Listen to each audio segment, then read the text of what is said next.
इस वीडियो में हम आपको संस्कृत के 10 ऐसे क्वेश्चन को बताने वाले हैं जो आपके एग्जाम में बार बार पूछा जाता है। और लास्ट वाला क्वेश्चन को आप बिल्कुल भी मिस मत कीजिएगा, क्योंकि 10th की परीक्षा में यही क्वेश्चन बार बार पूछा जाता है। तो चलिए देख लेते हैं कि वो कौन कौन से क्वेश्चन हैं जो आपके एग्जाम में बार बार आते हैं। देखिए, पहला क्वेश्चन है कि विद्वान मृत्यु को कैसे पार करते हैं। एकदम सिंपल सा आंसर है। देखिए, जिस तरह नदी अपने नाम को छोड़कर समुद्र में मिल जाती है, उसी तरह विद्वान मृत्यु को पार करके परमात्मा में लीन हो जाते हैं। देखिए, क्वेश्चन क्या है कि विद्वान मृत्यु को कैसे पार करते हैं।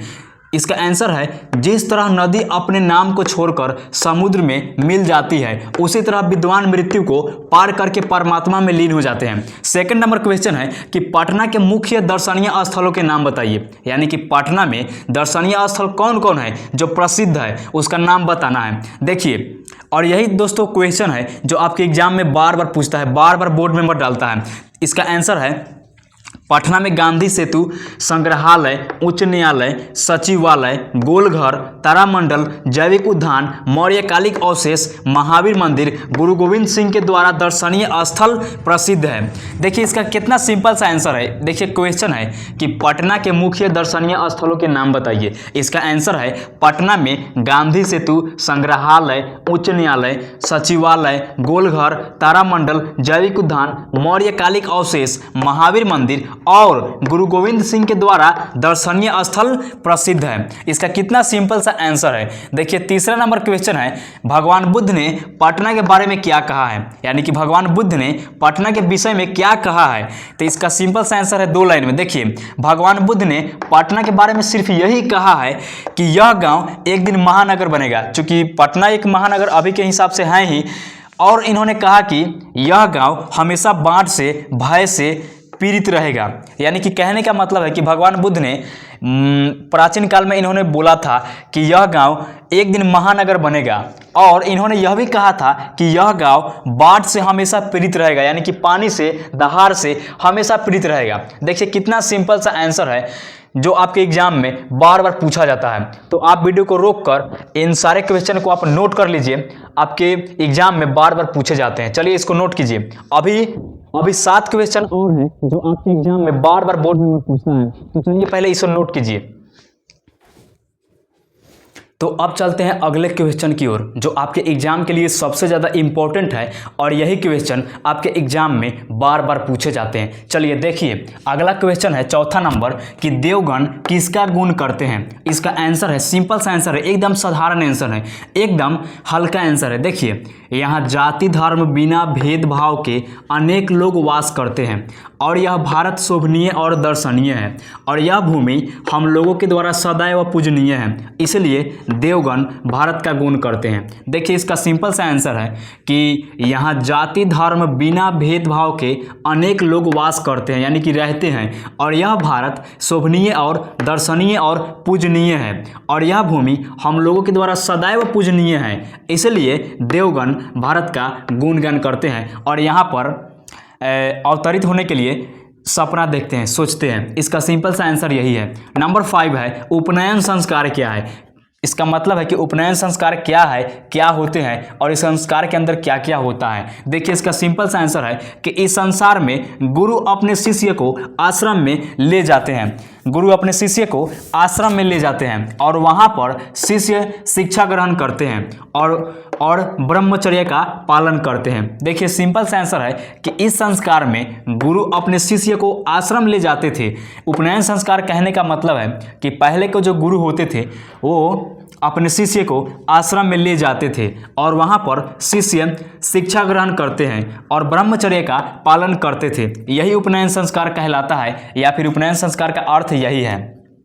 देखिए, छठा नंबर क्वेश्चन है कि भारत की भूमि किन किन से सेवित है। यानी कि भारत की भूमि जो है क्या क्या से लगाव है, क्या क्या चीज़ से दर्शित होता है। देखिए, इसका आंसर है, भारत की भूमि वनों से, यानी कि जंगलों से, पर्वतों से, झरनों से और बहती हुई नदियों से सेवित है। यानी कि कहने का मतलब है कि भारत की भूमि वनों से, पर्वतों से, झरनों से और बहती हुई नदियों से, यानी कि लगाव है, जुड़ाव है, इसी और वही है जो सेवित कहलाता है। देखिए, सिंपल सा इसका आंसर है कि भारत की भूमि वनों से, पर्वतों से, झरनों से और बहती हुई नदियों से सेवित है। कितना सिंपल सा आंसर है, कितना आसान है, और यही आपके एग्जाम में बार बार पूछता है बोर्ड मेंबर, बार बार पूछा जाता है यही क्वेश्चन। तो आप वीडियो को रोक कर इन सभी क्वेश्चन को आप नोट कर लीजिए, या फिर वीडियो को एक दो बार देख लीजिएगा तो आपके दिमाग में पूरा बैठ जाएगा। चलिए इसे आप नोट कर लीजिए। दोस्तों अब चलते हैं अगले क्वेश्चन की ओर, जो आपके एग्जाम के लिए हद से ज़्यादा इंपॉर्टेंट है। देखिए 7वां नंबर क्वेश्चन है, स्वामी दयानंद समाज सुधारक कैसे बने। देखिए इसका सिंपल सा आंसर है, एकदम ध्यान से देखिएगा। स्वामी दयानंद ने समाज की कुरीतियों को दूर किया, स्वामी दयानंद ने समाज की कुरीतियों को दूर करके सुधारने का काम किया, और इन्होंने जातिवाद को हटाया, यानी कि जो जात पात की जो जात पात था, इन्होंने जातिवाद को हटाया और छुआछूत जैसी परंपरा को दूर किया, और स्त्री पर हो रही दुर्दशा को हटाया। यानी कि उस समय था क्या कि स्त्री पर अत्याचार हो रहा था, उसके पति जब मर जाता था तो उसके स्त्री को भी जला दिया जाता था, तब इन्होंने स्वामी दयानंद जो है वो समाज सुधारने का काम किया। देखिए इसका सिंपल सा आंसर है, स्वामी दयानंद ने समाज की कुरीतियों को दूर करके सुधारने का काम किया, और इन्होंने जातिवाद को हटाया, और इन्होंने छुआछूत जैसी परंपरा को दूर किया, और स्त्री पर हो रही दुर्दशा को हटाया। देखिए 8वां नंबर क्वेश्चन है, एकदम सिंपल सा आंसर है कि स्वामी दयानंद मूर्ति पूजा के विरोधी कैसे बने। इसका सिंपल सा आंसर है, स्वामी दयानंद के घर जब शिवरात्रि का महोत्सव था। देखिए इसको ध्यान से देखिएगा। स्वामी दयानंद के घर जब शिवरात्रि का महोत्सव था, यानी कि जब शंकर भगवान का पूजा था उनके घर, तब उन्होंने देखा कि मूर्ति पर चढ़े हुए लड्डू को चूहे खा रहे थे। क्या कौन? मूर्ति पर चढ़े हुए लड्डू चूहे खा रहे थे। तब उन्होंने सोचा कि जब भगवान स्वयं को सुरक्षित नहीं कर पा रहे हैं तब लोगों की परेशानी कैसे दूर करेंगे, और उसी दिन से उन्होंने मूर्ति पूजा के विरोधी हो गए। देखिए इसका सिंपल सा आंसर है, ध्यान से देखिएगा। स्वामी दयानंद जो है मूर्ति पूजा के विरोधी कैसे बने। देखिए इसका आंसर है कि जब स्वामी दयानंद के घर शिवरात्रि का महोत्सव था, तब उन्होंने देखा कि मूर्ति पर चढ़े हुए लड्डू को चूहे खा रहे थे। तब उन्होंने सोचा कि जब भगवान स्वयं को सुरक्षित नहीं कर पा रहे हैं तब लोगों की परेशानी कैसे दूर करेंगे, और उसी दिन से उन्होंने मूर्ति पूजा के विरोधी हो गए। दोस्तों यही है संस्कृत के क्वेश्चन जो आपके एग्जाम के लिए बहुत ज़्यादा इंपॉर्टेंट है और आपके एग्जाम में बार बार पूछे जाते हैं, और एकदम सिंपल सा साधारण आंसर है जो हमने अपने से बनाया है। तो आप वीडियो को पॉज करके इन सारे क्वेश्चन को आप नोट कीजिए, और साथ में इसका आंसर भी नोट कर लीजिए। चलिए नोट कीजिए, अभी 2 क्वेश्चन और है जो आपके एग्जाम में बार बार पूछा गया है। चलिए इसको नोट कीजिए। अब चलते हैं लास्ट क्वेश्चन की ओर, जो आपके एग्जाम में बार बार पूछे जाते हैं। चलिए देख लीजिए लास्ट क्वेश्चन कौन सा है। और दोस्तों ये वीडियो आप बिल्कुल भी मिस मत कीजिएगा, क्योंकि यही क्वेश्चन है, आपको हम शुरू में बोले थे ना कि लास्ट वाला क्वेश्चन को आप बिल्कुल भी मिस मत कीजिएगा, जो यही क्वेश्चन है जो आपके एग्जाम में बार बार पूछा जाता है। देखिए लास्ट 9वें नंबर क्वेश्चन है कि आचार्य देवव्रत की क्या प्रतिज्ञा थी। इसका आंसर है, देवव्रत ने यही प्रतिज्ञा की कि मैं पूरे जीवन भर ब्रह्मचर्य व्रत रहूंगा और सत्यवती का पुत्र ही राज्याधिकारी होगा।